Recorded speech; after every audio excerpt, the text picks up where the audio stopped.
నమస్తే అండి. నమస్కారం అండి. ఈ విజయాన్ని మీరు ఎలా సెలబ్రేట్ చేసుకుంటారు? ఎలా సెలబ్రేట్ చేసుకుంటామండి? 5 ఏళ్ల నుంచి నరకయాత్రను పెడుతున్నారు మాకు వైసీపీ వాళ్ళు.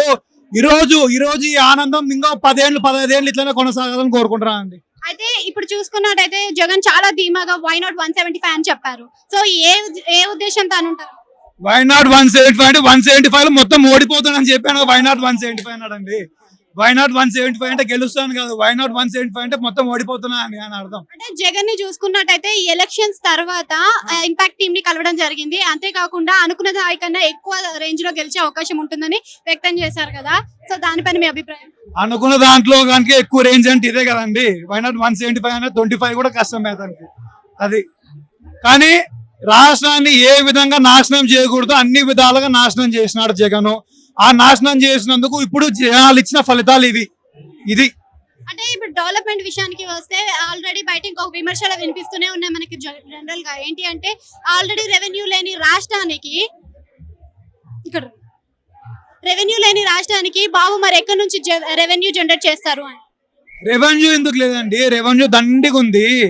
జగన్ రెవెన్యూ సంపాదించడంలో బాబు, ఆదాయం సంపాదనలో బాబు కంటే తెలివైన వాళ్ళు లేరని చెప్పి చాలా మంది గొప్ప గొప్ప వాళ్ళు ప్రశంసించారు.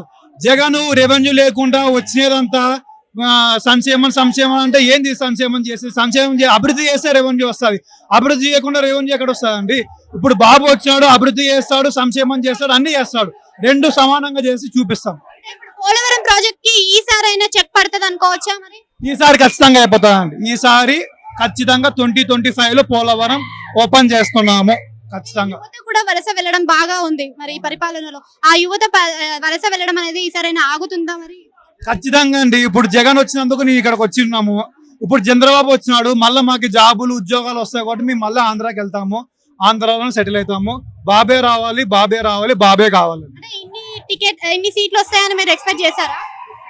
నేను 110 నుంచి 120 సీట్లు నేను ఎక్స్పెక్ట్ చేసినాను. కానీ ఇప్పుడు 150, 152 చూస్తుంటే జగన్ మీద ప్రజలకు ఇంత నెగటివ్ ఉందా అని చెప్పి నేను అనుకోలేదు. ఇప్పుడు తెలుస్తుంది రిజల్ట్.